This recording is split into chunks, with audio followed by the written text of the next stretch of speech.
It's my pleasure to introduce our next presenter, a friend of mine from BYU, Dr. James Faulconer. Many of you know of Jim's work, at least I hope you do. Jim is the Richard L. Evans Professor of Religious Understanding at Brigham Young University, and he has been a longtime friend of UVU.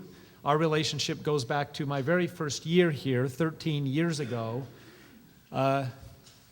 in which I invited Jim to come and moderate the very first Religion and the Humanities Conference called How Should We Think About Religious Diversity? That was the first time I had ever met Jim Faulconer, and ever since that time, we've struck a very remarkable friendship, and he's such a strong supporter that it means a lot to us over here. So it's great to have him as part of this conference, not only as a friend of our campus, but as someone whose scholarship bears directly on the issues at hand, as we will see from his remarks. Jim is the author of several works in a variety of areas, notable among which is his edited volume entitled Transcendence in Religion and Philosophy, which was published in 2003 from the University of Indiana Press, and his other volume of edited works called Appropriating Heidegger, which was published by Cambridge University Press in 2008. That wasn't when it was initially. Yeah, that's the second edition. He does work in contemporary European philosophy, phenomenology, and other areas of interest regarding the question of secularism. So please join me in welcoming Jim Faulconer.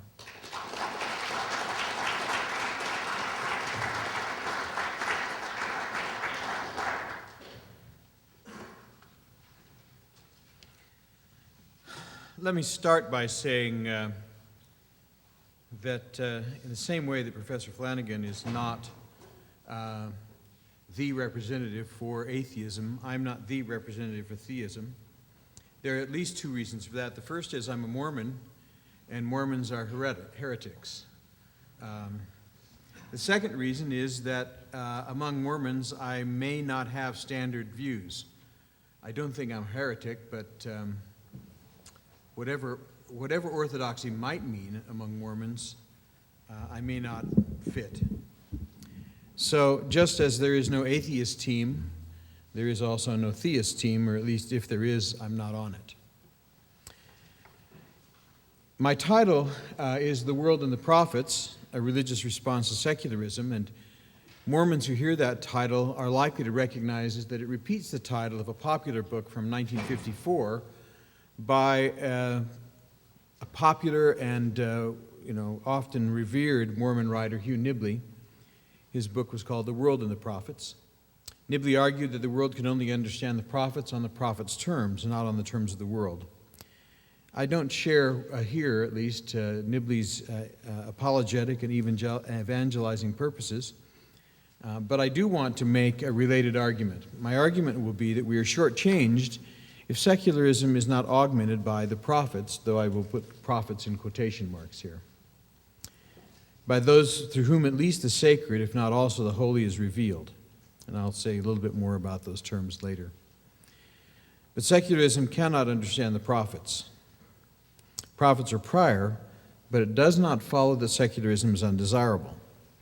I'm certainly also not going to argue that religion is the only thing that can do what I will argue religion can do. I'm going to take a weaker position than one might expect.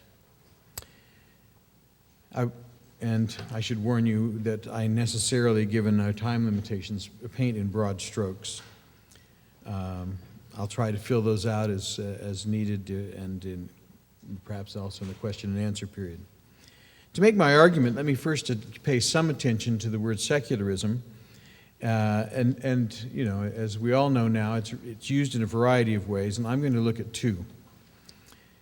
As I understand secular, when I use the term, it refers to the kind of state in which one might live, and I'm using the state loosely, but the kind of state in which one might live. And it's one in which the institutions of government are independent from the institutions of religion. And secularism is the belief that such forms of government are the best forms of government. It's what the French call laïcité and Americans call separation of church and state. And as I understand the term, it seems obvious to me that it's not a term of opprobrium. We live in a secular society, and we ought to be very happy to do so. If we think about the etymology of the word secular, it refers to the laity rather than the clergy, to that which belongs to and in the world rather than to and in the monastery, the secularism.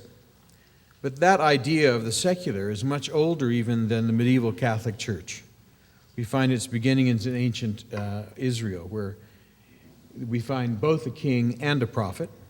We find it implicit in Jesus' command, render to Caesar the things that are Caesar, and to God the things that are God's. Secularism was given to us by religion. It's where we find it starting. And understood in that way, it seems to me the religious response to secularism ought to be a glad welcome. As the history of democracy has shown, religious freedom is only really possible in a secular state. There's nothing like an exposure to a little late medieval history, perhaps Barbara Tuchman's A Distant Mirror, to convince a person of the horrors that can be wrought under a non-secular government. Indeed, the myth of the American founding has at its heart that our earliest European settlers were seeking religious freedom, freedom from the oppression of non-secular government. There is also, as we have also discussed, another understanding of secularism, one that has proponents and enemies, that takes part sometimes in the current culture war, sometimes gets the spotlight. It's more fun to talk about it, and it gets the spotlight either as the hero or the villain. This newer understanding of secularism says that religion is inherently divisive and anti-democratic, and so ought to be banished from the state, except insofar as it remains a purely private matter. For those who understand secularism that way, individual conscience ought not to be trampled on. So, of course, a person may believe privately whatever she wishes to believe, but her beliefs ought to have no relevance outside the sphere of her personal life. And often that kind of secularism is a result of taking religion to be essentially fideistic. In other words, assuming that reason and faith are mutually exclusive, and that assumption is found both among the religious and the irreligious. For example, Simon Blackburn makes this assumption when he tells us that religious faith amounts to nothing but arbitrary stabs of confidence in things for which there is no evidence. For Blackburn, and I think it's ironic that it's also the case for many who are religious, there is little or no difference between faith and superstition. Each is belief without external evidence. It's not unusual to anachronistically read fideism back into the history of philosophy. One might find it, for example, in Tertullian's response to Marcion. It is to be believed because it is absurd. In spite of that, what I believe to be an anachronistic reading, the actual history of fideism is much shorter. I am not sure exactly when to say it begins. Perhaps it began fully in the 15th century. Perhaps it began as late as the mid-19th century. But in any case, fideism is the direct descendant of 13th and 14th century thought of theologians, of people like John Duns Scotus and William of Ockham, people whose thinking eventually fell victim to unintended consequences. In order to differentiate fully the human from the divine, these late medieval philosophers attributed unrestricted power to God, and in doing so, they weakened the intelligibility of the Creator. Now, of course, that's not what they intended to do. They didn't intend to make God more difficult to understand. They didn't see that as the consequence of what they were doing, but it was. But once the Creator was no longer thought to be fully intelligible or very intelligible, the only possible relation to Him turned out to be an unmediated personal one. Pure relation, a relation apart from reason. And after the loss of the intelligibility of the Creator, we lost all the meaningfulness of the universe, at least for a while, and at least theoretically. Now, this is not an argument. I'm not going to argue that atheists cannot have morals and cannot have meaning. I think that that's demonstrably false, and I think I can even argue why it's demonstrably false. But I am going to argue that the ways in which we thought about certain issues made it difficult to explain philosophically how meaning was possible. So, if the Creator was no longer intelligible, then neither was His creation, because it was His creation after all, And at least at the beginning of this problem, there was no way around this split, no way to understand creation apart from Creator, and no way to understand Creator. As Bausma says, alone in an ultimately unintelligible universe, man could no longer count on the mediation either of reason or of other people in closer contact with the divine than himself. The only options left, and again, this is the only options theoretically, were meaningless or meaning given in inner experience. And that appeal of fideism grew as the understanding of human existence changed, as we moved to a world constituted in terms of subjects and objects. An object is something present before a subject, apprehended by a subject. But it's important to recognize that object and thing do not mean the same, though the two are often used as synonyms in ordinary language. It means that not all things are objects. A subject is an apprehending consciousness. Subjects and objects are necessarily related to one another. To be a subject is to have one's consciousness directed as an object. To be an object is to be the object of some consciousness, to be directed at. And objectivity is the knowledge of objects. Presumably, but not necessarily, the objects of consciousness closely represent the things that stand behind them. I think that it wouldn't make sense if they didn't, but it's not logically necessary, I suppose, that they do. But objectivity is the knowledge of the objects of consciousness rather than the knowledge of things. Objectivity, an invention of the modern age, was a great boon to the development of science. It's given us much by asking what we discover when we turn consciousness toward the world, making things present to us and investigating them. Without that turn, without objectivity, we would continue not to understand that which the science has so spectacularly opened for us. We would not benefit from the technologies that have come to us with the growth of science. Objectivity has saved countless lives. It's made daily life immeasurably better. I think you would have to be demented to seriously object to objectivity wholesale. It doesn't mean, however, that objectivity is without its problems, and I want to talk about those problems. But as I do so, I want you to remember that this is not a rejection of either the notions of subjects and objects or of objectivity.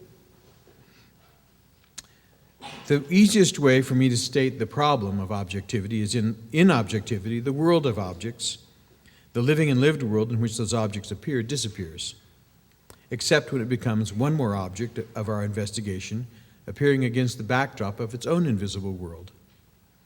If we think of the world as context, though it's much more than that, but let's use the context as a reasonable analogy. If we think of the world as context, we can understand why this is a problem.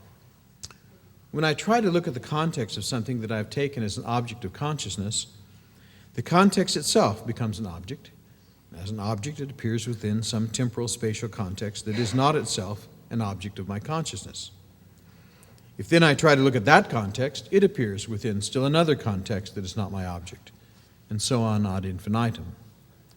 The world within which an object appears cannot be known as an object, but it does not follow that it cannot be known. Nevertheless, as noted, the subject-object relation is a particularly important way in which we are, one way of being among other ways. So when René Descartes says, "I think, therefore I am," he speaks truly. But at the same time, he overlooks what makes possible the first part of the claim, "I think." Descartes finds his being in thought in a subject that directs itself toward objects in the first place himself as an object. And he's right. The being of the ego, the I that says, "I think," is a being of thought. But Descartes neglects to consider that his conscious directedness toward himself occurs within a material, social, linguistic world without which he could not say, "I think," without which he could not direct his thought toward itself, and without which his consciousness would be meaningless.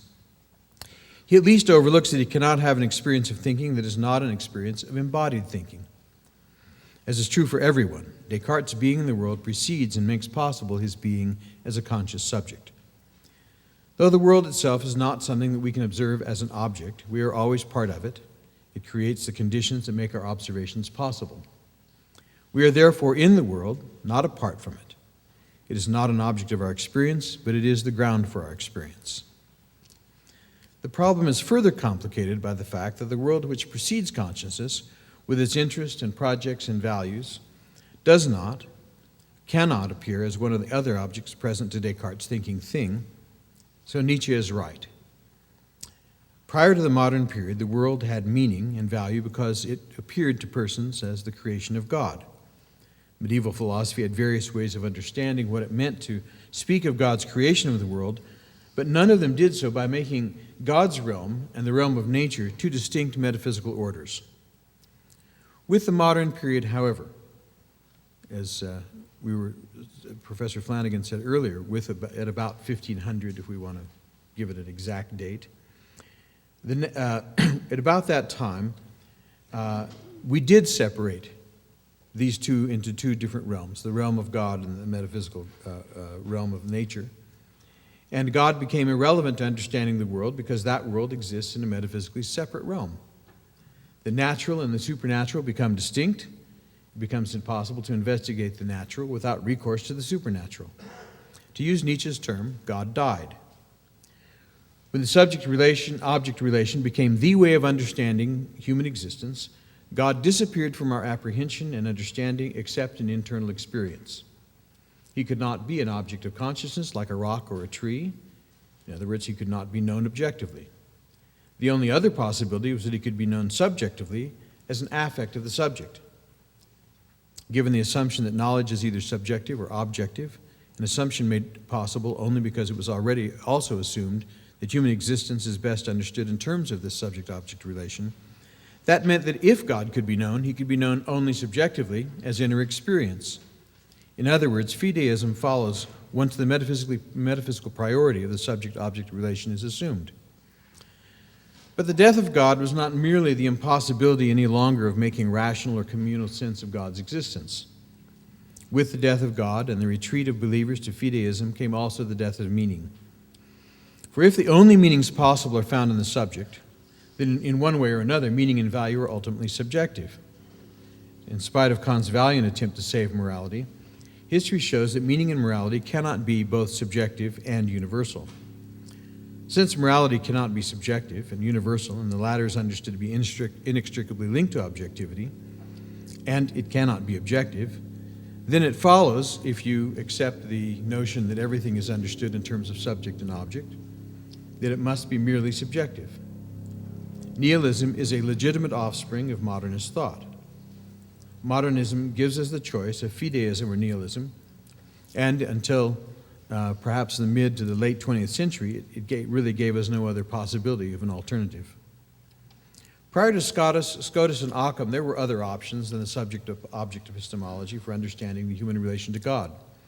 There were options that do not understand all things in terms of subjects and objects, and so devolve at best and consequently devolve at best into the alternative of fideism and nihilism.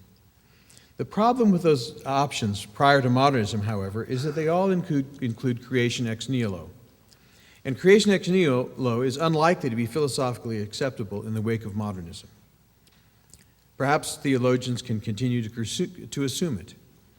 But to ask most contemporary thinkers to understand human being from a position that begins with that assumption is to doom oneself to failure. From my point of view, more acceptable perhaps is the understanding of human being that begins in the work of the early 20th century German philosopher Martin Heidegger.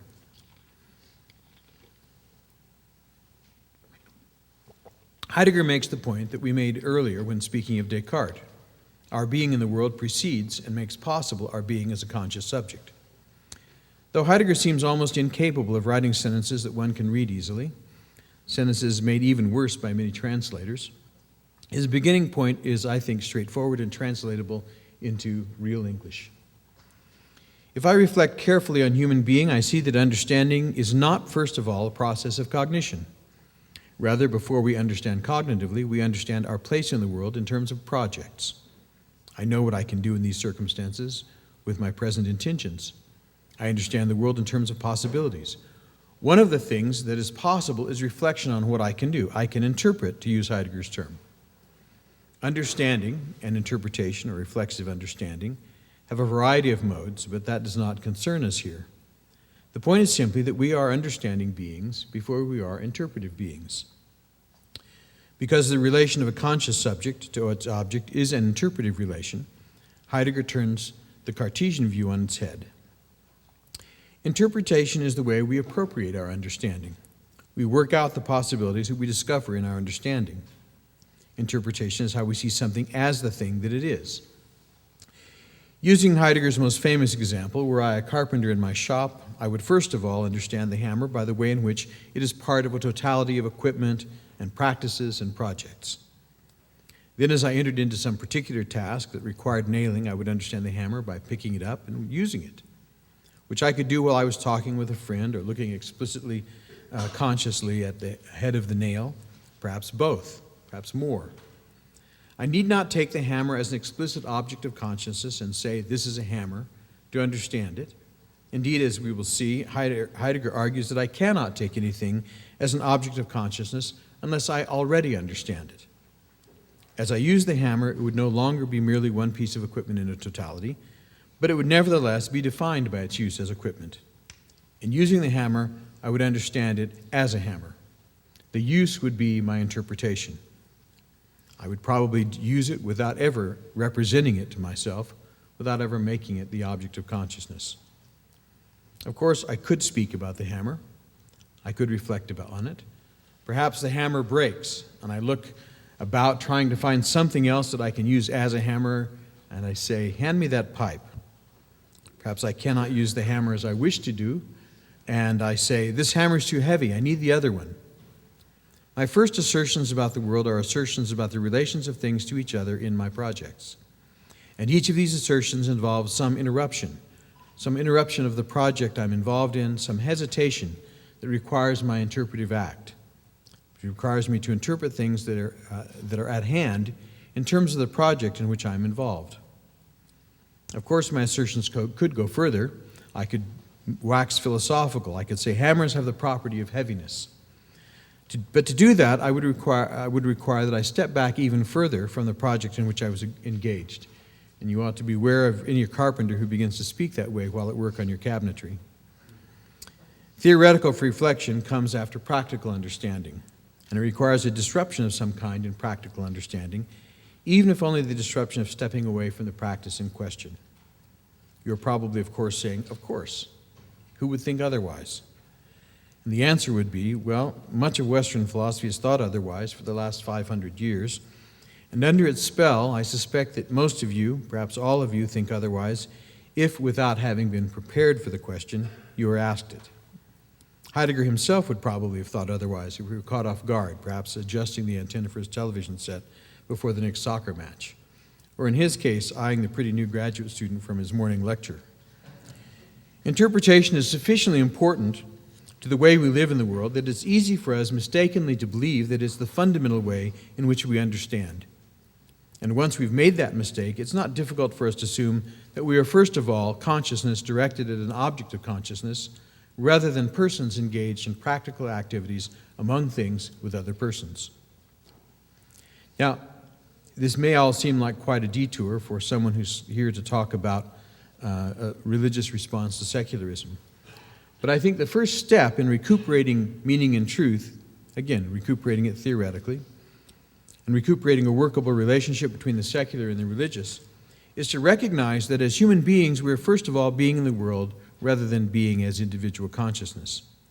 The next step is to recognize that being in the world is always oriented. It always has what Heidegger calls, perhaps somewhat misleadingly, mood. I am in the world which I inhabit in a particular way.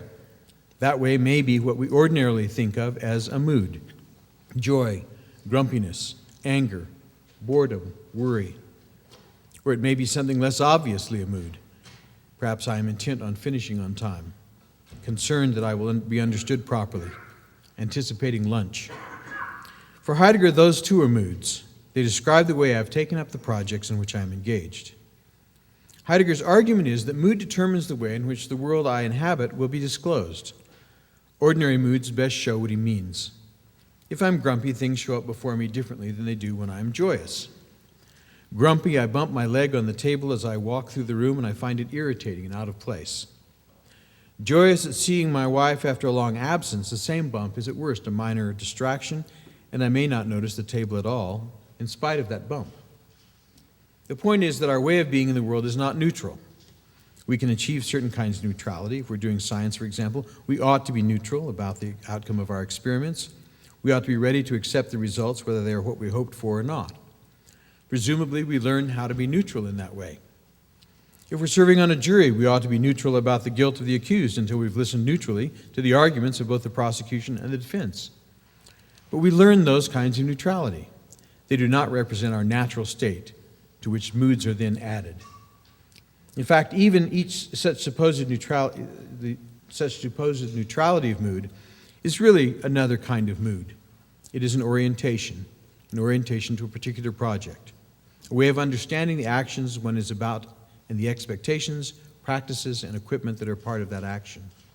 We cannot be without mood. Similarly, though the point is not Heidegger's, and religion is not mood, religion is a way of being in the world. It is being in the world, as we might say, toward God. Now, I'm not going to try to give a metaphysical argument for the existence of God. I don't think it's possible to do so. To be honest, this is a question I don't even find all that interesting. So it's a question I don't know that I'm avoiding it so much as I just think it's not interesting in the context in question. Like mood, faith, religious practice, belief, these things put the believer in the world differently. They reveal the world differently. So when we find in Mormon scripture a man named Alma saying, "All things denote there is a God, yea, even the earth, and all things that are upon the face of it, yea, in its motion, yea, and also the planets which move in their regular form to witness that there is a supreme creator," I don't believe he's making what has come to be called the cosmological argument. I think instead he is telling us what the believer sees, how the world reveals itself to one who lives before God. Religion is transformative. Religion brings us to what the religious call repentance, to a change. The world that the believer experiences is not the same as the world of the secularist. It does not contain anything that we will not find in the secularist world. Alma and the 20th century scientists see the same rocks, trees, and squirrels. But to see those things as gifts of God's grace that entail our responsibility is to see different objects than the scientist sees. It is to see objects that the scientist, qua scientist, cannot see. Objectivity cannot see the world of the believer, much less explain it, yet the believer's world is not reducible to something merely subjective. Religion is not merely private experience. It is instead something that happens in a space of common experience. Christians recognize this when they pray, "Our Father," rather than "My Father." We do not pray alone. We do not worship alone. One of the conundra of philosophy has been how we know other persons. I think Heidegger's answer is a good answer. It is that we know them from the beginning. Being with other persons is part of being in the world. We do not come to the conclusion that we know others. Instead, we know them from the beginning. The world in which we live is a shared world. Sharing the world is not a circumstance that we must create or conclude from our subjectivity. It's part of the ground for the possibility of subjectivity. Language is an excellent example of this sharing. For we do not invent it, we do not discover it. It is ours because we share the world. The question, how do I know that there are other persons in the world, therefore, is a false question. Of course, that does not mean that we cannot take the other person as an object. We often do. We often should. I see no harm or immorality necessarily in doing so. When I go to see my doctor, I want him to think about my body objectively. I'm not there for a friendly visit. There's nothing wrong with seeing the person who walks down the other side of the street as an object in one's line of sight. Objectivity, both things and persons, is possible. It's sometimes desirable. It's only possible, however, on the prior basis of this prior being with. I'm sure there are other experiences of our original being with others. This is why I think that, in fact, religion is not the only way in which only site from which morality can arise. So being with others, I will argue, is that site. And religion is not the only place to find it, but it is, I think, one of the most obvious places, and that is in religious experience, particularly the experience of worship, of ordinance and rite, worship in congregation. In religious rite, we experience our own being as something other than a mere subject. We experience the being of others as something other than a mere object. In such experiences, others are neither instruments for our use nor objects for our interpretation, and we're not observers directing our knowing gaze at them. We're not trying to figure out scientific answers of some sort. Indeed, were we to take our relation to the persons we worship with as observers, or as that we are observers of them, or they're our instruments, we would we've removed ourselves, at least temporarily, from participation in the rite, whatever the objective movement of our bodies and tongues. If we do that, we would no longer share the world of those participating, because we would be sociological observers or appreciative aesthetics or engaged artisans rather than communicants. We would not be among those who form the community of believers by our action together. In religious rite, I do not perform a particular work, that of directing my consciousness. Instead, I am directed consciously and otherwise by words and things and raiment, by symbols. I'm an actor in a drama whose meaning is only had through the drama as a whole. And those with whom I worship are actors in the same drama, a drama with no intended audience but God. Now, I'm also going to refer to another 20th century philosopher, one whose writing was worse than Heidegger's, Emmanuel Levinas. If Levinas is right that the other person is the origin of ethics, and I have to say I think that in fact once we peel away all the extra words, it turns out that he is right, then in our being with others in religious worship, we encounter that ethical origin. We encounter another person, someone who cannot be reduced to us and therefore is wholly other than us. Wholly other does not mean the same as it does in traditional theology, where we have a metaphysically different being. It means a person who cannot be made into me. It seems to me a perfectly obvious point. We encounter what Rudolf Otto calls the holy. But we encounter that person as with us before God, rather than as standing over against us as an object. We encounter the other person as one with whom we are joined in service. In the preface to Totality and Infinity, Levinas argues that if Hobbes, he doesn't name Hobbes, but you can hardly avoid seeing him in the book, I think. If Hobbes is right about human relationship, namely that it's first of all total war, then we are duped by morality. The war between anti-religious secularism and religion shows us one version of that way of understanding human being. When the anti-religious secularists encounter at least one religion that does not seek to overcome, a religion that understands the world in terms other than those of battle and power, and I think there is more than one such religion. When they encounter such a religion, it's difficult to give a rational explanation of that religion as anything but irrationality. However, in religious worship, the worshiper finds himself in relations with other people that cannot be understood in terms of war, that can be understood only in terms of the holy. Indeed, even if I am in some sense at war with one of the other communicants, if I do not overcome or bracket that estrangement, then I will really not be a communicant. Being with others in religious communion is not pure peace, but it is at least the affective desire for peace, a yearning and first taste of it. And though the religious experience of anticipated peace cannot be given an objective content, it transcends the merely subjective and therefore has evidence that it is something other than irrational.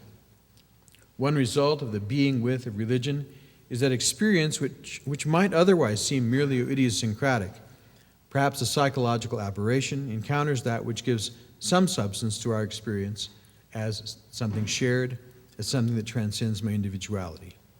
Now, obviously, that is no guarantee. I mean, mass delusion is possible, but the fact that I do share allows me to have some confidence in my experience.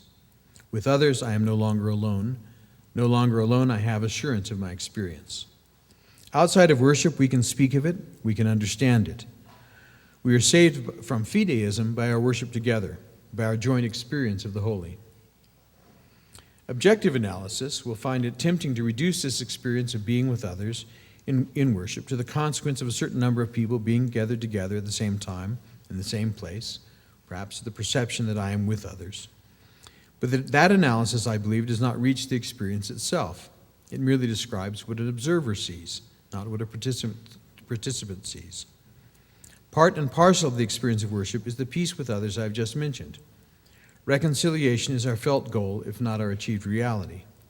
And that goal is part of worship, whether or not we know the people with whom we worship, however many their number, and because I do not perceive them as objects in my gaze.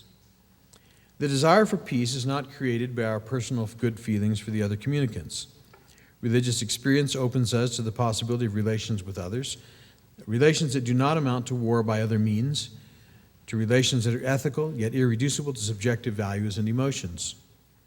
This ethical character of religious experience, our being with others in an experience in which we are oriented by the holy toward the possibility of future peace rather than in an affirmation of present perfection, makes prophecy with a lowercase p possible. If we take that word at its face value in terms of its etymological roots, you may have guessed by now, if you hadn't known already, that I'm a Heideggerian of some sort. Prophecy is not the foretelling of the future. It is speaking forth, prophasis. Those who've experienced the peace of worship can testify of its reality. They can tell us about it. And anyone who does, who speaks forth, testifying that we must direct ourselves toward reconciliation and peace, is a prophet. That person testifies of the truth of something that cannot be known objectively, but nevertheless is known. He or she testifies of what transcends the objective, of an immanent transcendence, not of a transcendental transcendence or transcendent transcendence of some other metaphysical sphere, but a transcendence here in this world. He or she testifies of holiness in this world, transcendence that makes possible something other than nihilism and subjectivism. So the prophet testifies of this truth, and the truth that there is something intelligible which cannot be reduced either to subjectivity or objectivity, the truth of our being with others before God, and that truth can serve as a call to correction. Abolitionists, women's suffragettes, the leaders of the civil rights movement, they and many others, all have been prophets calling us to live differently, calling us to repent. Without them, our secular institutions would have had difficulty finding the ways of justice. Perhaps we would have foundered. Perhaps not. There's no guarantee of these things, and I'm certainly not going to try to claim that if Martin Luther King had not been a religious man, it would have been impossible that he could have led the civil rights movement. In spite of that, I think it's difficult not to see that his experience of religion had a great deal to do with his call to justice. Without the prophets, our secular institutions would perhaps have foundered in injustice, and with them, we have had a clearer vision of what justice requires of us. So my argument is that secularism needs, in a weak sense, needs prophets if its institutions are to survive as just. It needs prophets of some kind in a strong sense, religious prophets in a weaker sense. A secular society with no resources outside itself, with no access to holiness and truth, is doomed to nihilism and subjectivity. But I think that, in fact, there are prophets. However, it's important to recognize that though secular society needs prophets, it can neither expect nor allow its prophets to make the corrections for which they call. Presumably, a plurality of prophets from a plurality of religions will make it more likely that the repentance preached will genuinely direct us toward justice. But there cannot be a plurality of prophecy or a plurality of religions except in a secular society. We know that from history. It's already, that conclusion has been reached. So the world needs the prophets in order to have justice, and the prophets need the world in order to avoid injustice. Secularism, therefore, which reduces religion to what is merely private and assumes it to be irrational, courts injustice. But the solution to that possible injustice is not the replacement of secular society by a religion or coalition of religions. It is the continued life side by side of these two sets of institutions that find themselves always in tension, the secular and the religious. Thank you.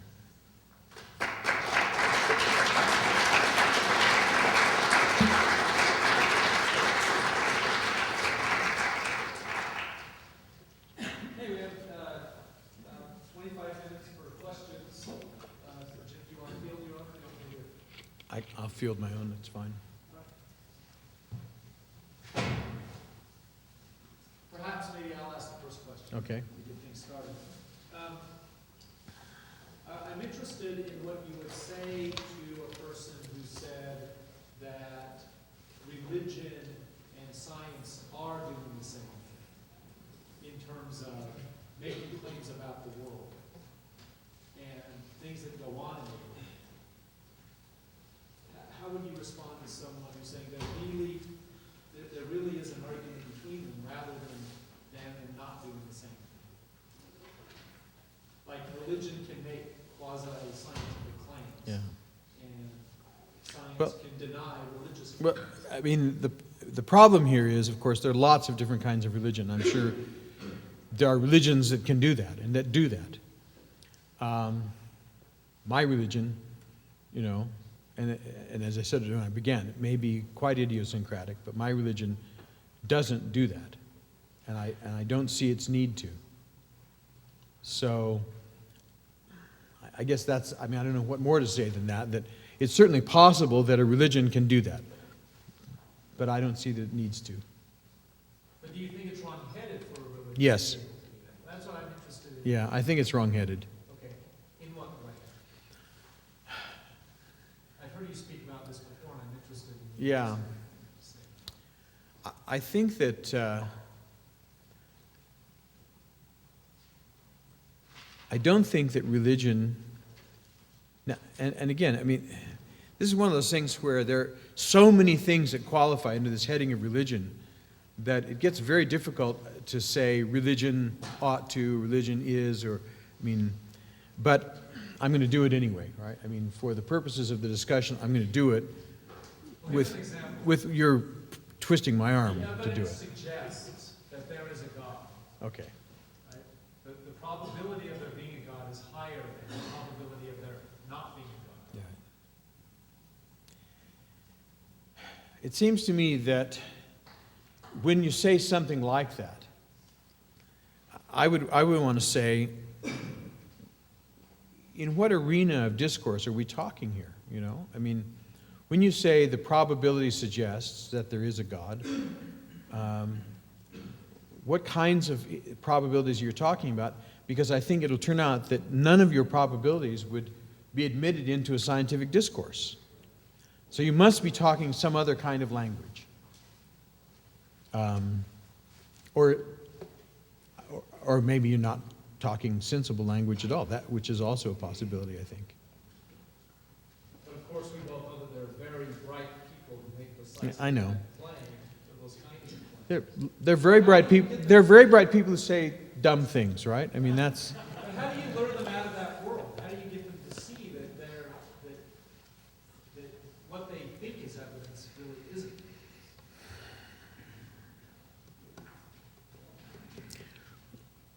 I could make a lot of money if I could really answer that question, but go ahead. Thank you, Jim.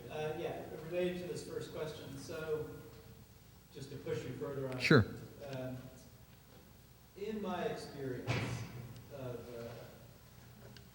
people will often say to me, well, the kind of religious people that I'm talking about, that I'm worried about when I worry about this science-religion conflict, are the ones who are making claims that will conflict. So they will say there are miracles, or that God did create the universe. Or they will say things sometimes like, well, we used to think that God created the universe in this sort of cosmological argument way, but now we read Teilhard de Chardin and we think that God absorbs the universe into himself. And then I'm inclined to say, well, tell me, are you speaking poetically, or are you speaking in what we would say sort of a cognitively significant way? If you're speaking poetically, then you can sort of say whatever you want, and it's not a problem. It's just express it. Now, some things you said today, so I just wanted to sort of out you to the audience, Okay. this kind of theologian, is I'm not a theologian, but well, that's I know, okay. I know, a religious person. All right. Well, I would say being a theologian is like being a phlogistonologist, but Yeah.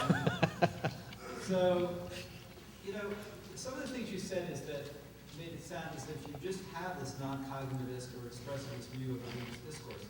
So when you're talking about rites and rituals and being in church, it kind of is like it puts you in the right mood for certain things, or it enhances sciences. Like if you said the Levinas-Heidegger thing about ethics starts with the other subject in the community.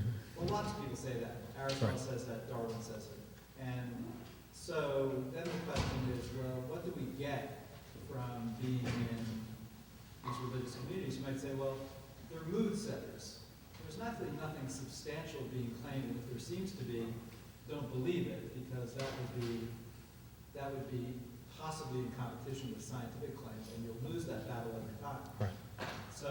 So are you actually suggesting and this would have big consequences, sort of not treating sacred texts, for example, your own or the ones of other religions, as making truth claims, but just as doing something else? No, I would take them as making truth claims, but about something else. What's the about? What are they about? I think they're about what it means to be human, about being, I think they're about being with God. I am a believer, right? I believe in God. So I think they're about those sorts of things, but that's not about. So believing in God involves a true claim that there is a God. Yes. And what kind of properties does that God have? Can we say that? We can talk about it, although it is. Again, it's one of those cases where this is this classical problem of talking about God. That as soon as we start to talk about God, then we're going to say, yeah, but. And we're going to qualify those things. Mormons believe in a particularly human God. Is the Mormon God consistent with like the Islamic God or the Buddhist God? No. Someone right and someone wrong? Yeah. Although, that's tough. Is someone right and someone wrong? It seems to me that God reveals himself in lots of ways. Right? And I think that it will turn out that someone's right and someone's wrong, but we're not talking about black and white here.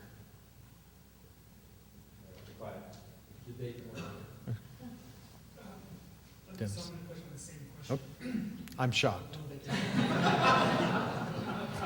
Or at least in the same vein.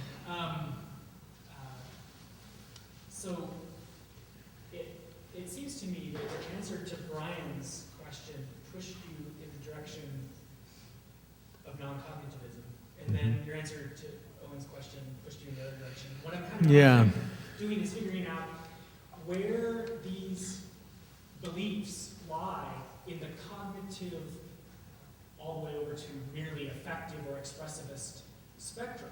Or maybe I think a lot of analytic philosophers will assume everything's either got cognitive meaning or it's just expressive and there's not anything in between. So it sounds almost like you're asserting for another kind, or you're claiming that there's another kind of assertion or belief that someone might have that is not theoretical like scientific claims, but is also not merely expressive like ouch or an aesthetic claim.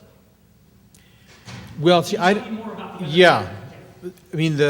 second example you gave is, I think, one way to make this point, because I don't think that aesthetic claims are merely like ouch. Right? So I think that aesthetic claims, in fact, are very similar to religious ethical claims. They are in this in-between the affective and the purely affective and the purely cognitive. Well, that was just my example. Right. No, I think it's a good example, though, but because it helps make that point. But let me say something about the strategy of the presentation. The strategy of the presentation was to say, look, suppose that I am asked to publicly defend religion in a secular society.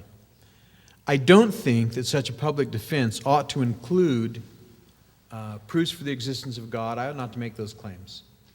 It ought not to include the privileging of my own particular religious beliefs. I think that's a mistake. But if I give that up as part of the public civil discussion, not evangelizing or whatever else one might do, If I give that up as part of the public discussion, which I think I properly ought to do, is there something left that I can say? And I think there is.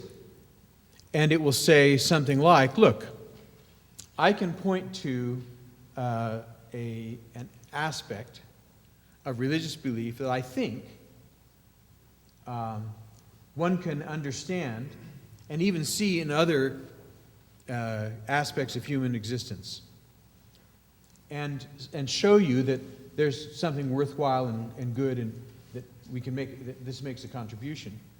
It doesn't follow from that it's the only thing that can do so. I think that would be a mistake. I think I'm persuaded by Albert Borgman that community softball teams do some of the same sorts of things.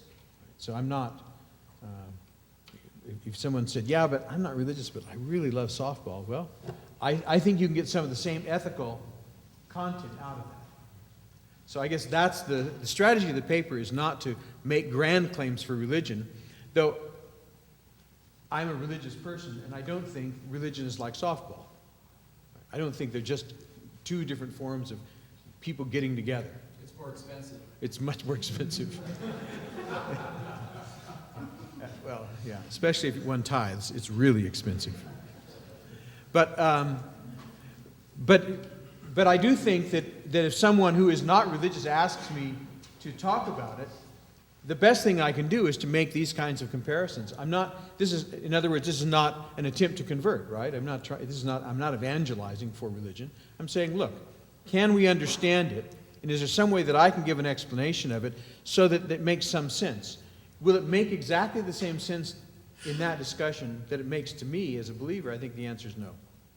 But I think in civil discourse, that's not the point. I'm not trying to make everyone religious. I'm trying to say there's a place for religion in this secular question mark religion discussion. Yes? Yeah, so if the theistic approach is to try to understand the truth, how do you... I don't think that's the theistic approach.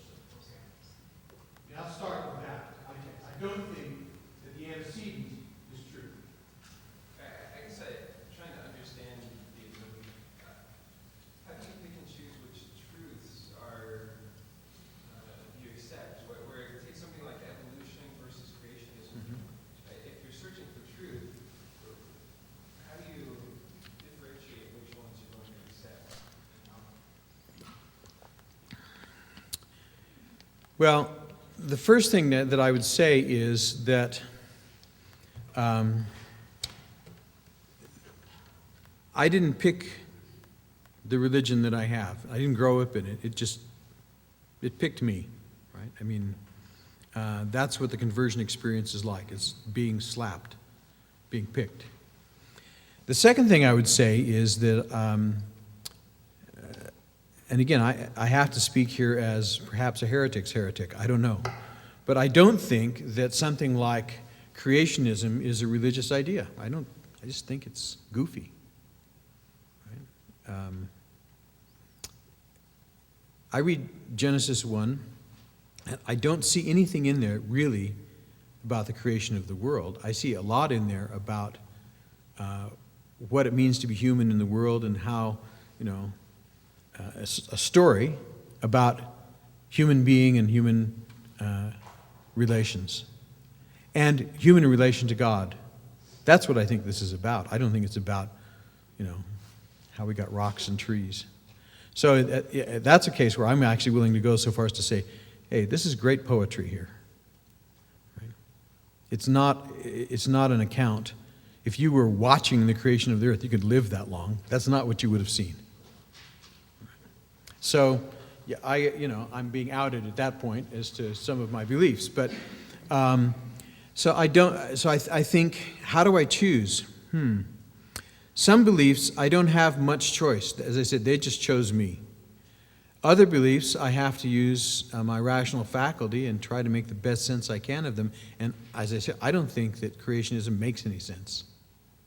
I think it doesn't compute.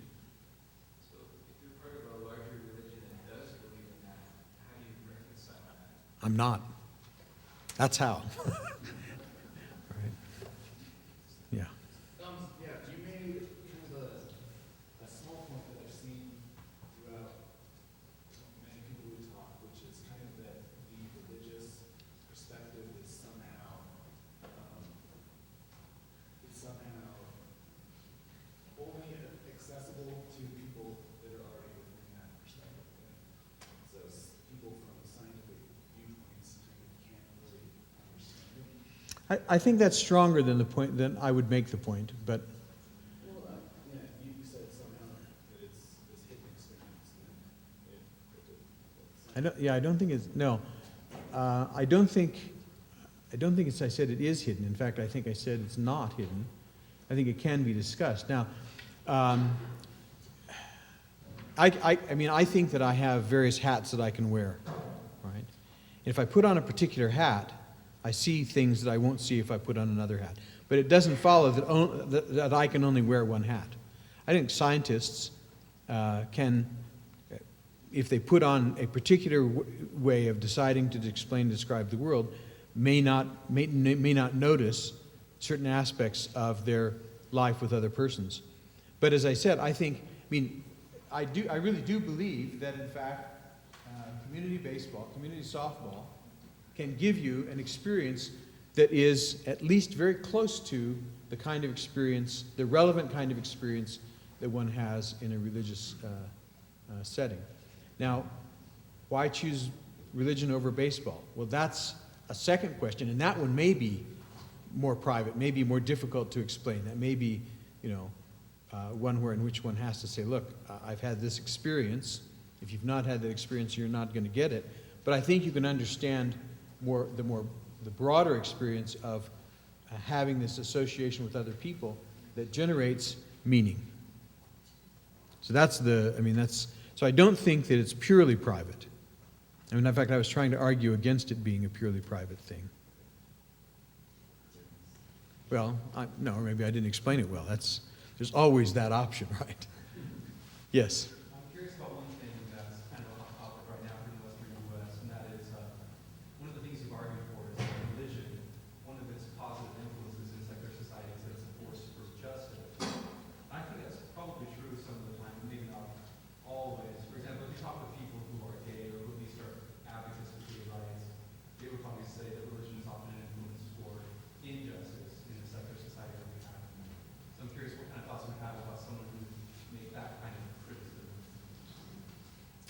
I don't see how you could have any human institution that couldn't be, you could have, let's use the extreme, so make it an absurd example. You could have an unjust baseball team too, right? That's one of the reasons that I think we need plurality. I think it's, without that plurality, you're more likely to have injustice. That's the reason that I argue for secular society. I think we have to have secularism. That a non-secular government would be a serious mistake.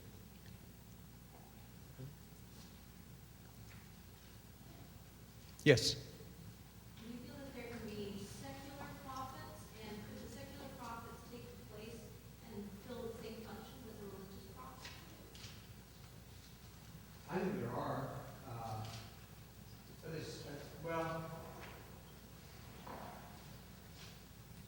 I don't mean, I think it's important to remember, by prophet, I don't mean, someone who has some kind of official position. No, I'm saying it's just somebody who's calling for change and improvement and repentance of, any kind.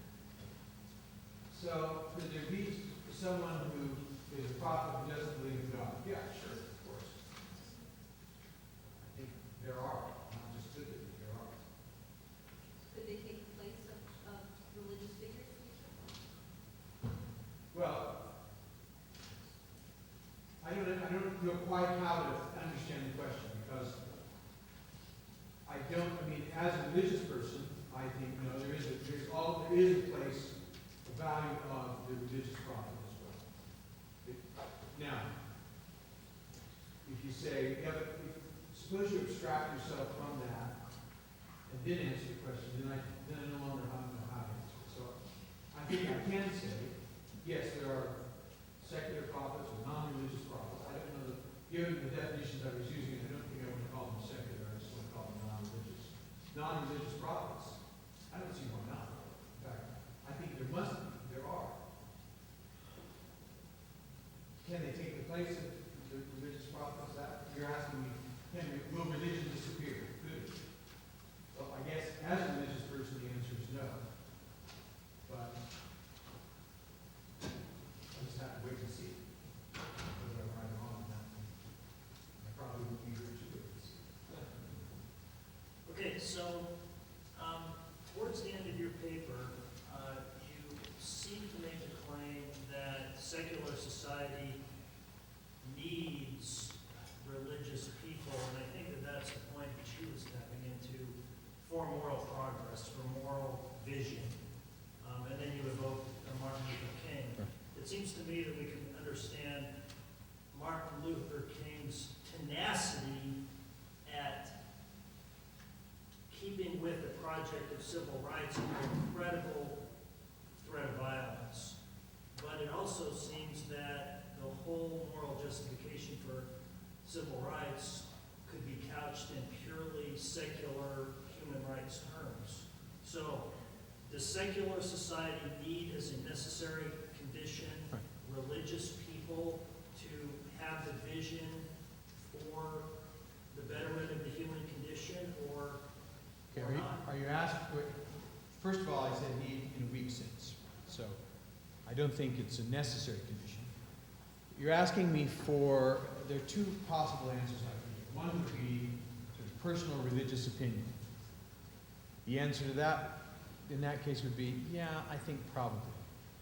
If you ask me, what kind of answer do you think you can justify in public discourse, then the answer there would be, no, I don't think it's necessary.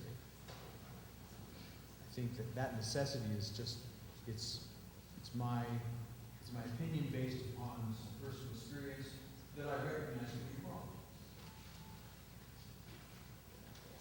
I'm a fallible human being. And it could very, very well be that, my opinion about that is just based on the uniqueness of my particular experience, and it can't be generalized, though I have generalized.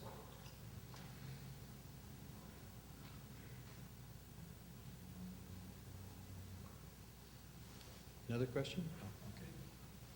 Yes, go ahead. Just a quick follow-up, because I do think what's important that's emerging, at least in you and I agree about this, is that this is separate from whether science and religion make the same sort of cognitive claims. But I think it is important to see that there is no necessary connection between goodness and faith. I think that's a very important cultural lesson. And as an atheist, I do get that all the time. People say, well, why should you be moral? I mean, there's no necessary connection here, because there are political regimes that have been overtly atheistic. I think of Pol Pot was probably the worst in Cambodia. That was the biggest per capita genocide ever in the 70s. Probably 2 million out of 8 million people were killed. And that was a combination of communist and Confucian and anti-Confucian views. But it certainly was atheistic. And then we have Nazi Germany. And I would even say today we have Zionist state in Israel, that countries that perpetrate violence in the name of, and there are others. But my point would be it's a mistake to look too closely. In every single case, it presumed that the main causal feature is belief or non-belief. Right. I think that we miss the boat there sometimes. Evil and goodness come in all sorts of forms, and there are secular and religious forms. I think there's no question. I mean, I have to agree absolutely with that. And I don't see how someone could deny that observation. I think it's impossible.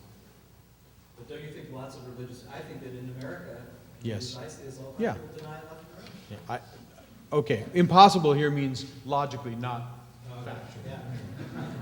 Yeah. Even historically impossible rather than logically. It's historically impossible to deny the claim, but it doesn't follow that people don't do that. Yes, please. Okay, so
I would agree, and in fact, I think I was arguing that it is not absolutely divided. But my argument is that people with religious sensibilities should express those sensibilities, but they can't make an argument in the public sphere which just amounts to, this is what we must do because I'm religious. So on that point, you agree with, Yes. the first point in one of the first points in his presentation. I mean, it's not a sufficient argument. God told me so. Even if he did, is not a sufficient argument for in a secular state. Of course, there are those who respond by saying that religious people ought to be able to express their deepest values in public discourse as it relates to public policy issues. I guess I don't see a problem with them expressing those. I just don't think that God told me so is enough of an argument. I mean, if that's where the conversation stops, then we've not really had the discussion. Yeah, one of the interesting challenges, I think, is that if God told me so is the real reason why people are engaging in public discourse and political engagement the way they are, then they're forced to go underground and mask their. Well, I don't know that it's masking. I think I mean, the danger's there. the danger is there, of course, but I think Hannah Arendt makes a point, and I don't remember where, right? So don't ask me to find it. Something I read a long time ago, and I probably rewritten it for her, so it fits my point. But Hannah Arendt makes the point that in a democracy, our reasons for why we agree don't matter nearly so much as that we come to an agreement. So if you and I can come to an agreement, and you do it because God told you so, and I do it because I have a scientific view which leads me to that conclusion, what matters in democracy is that we came to that agreement. Not that you have one set of reasons and I have another. So we make a mistake that we focus too much on the reasons for the policy, though we must present those reasons when we're trying to persuade others. Of course, we have to present reasons. But the ultimate goal is agreement. And I may say, well, my biggest reasons, my deepest reasons are X, but these are some other reasons which I feel quite comfortable with, and they may be acceptable to you as well. So I don't think that's a case of hiding my reasons. I could just be devious. I could just say, let me see if I can be Machiavellian. Let me see if I can find an argument that you will accept and you'll persuade me to my position, even though I think it's bogus. Well, I think that would be wrong. But that's not the same as saying, I have this deeper reason that I think pushes me. I think there's this divine commandment that I'm obligated to uphold. But to that, I can add a set of reasons that I can discuss with you and that we can negotiate. So I think those are two very different scenarios, one of which is quite acceptable and the other which is not. Do you think it leads to the danger of a kind of disingenuousness in the conversation? It can, but It doesn't have to. it doesn't have to. And in fact, I think that I don't think that's just on the side of the religious person. I mean, I think that that's the nature of politics. That politics always has that possibility of disingenuousness on the one hand, and on the other hand needs the possibility of more than one set of reasons for a particular act, some of which are publicly persuasive and others of which may not be. Yes, please. Last question, please. Given your answer to that question and the quotes you gave from Hannah Arendt, how do you reconcile that with this idea of the religious attitude being a sort of mood, a Heideggerian mood from which we approach the world, right? Because if it only matters that we come to an agreement and not how we come to an agreement, isn't that imposing a sort of neutrality of mood that you sort of wanted to deny earlier? No, I'm not denying that there's neutrality in food. Neutrality is another mood. And in the same way that neutrality, the mood of a particular kind of neutrality, a particular kind of mood is necessary to science, is necessary to the jury's deliberation. I also think that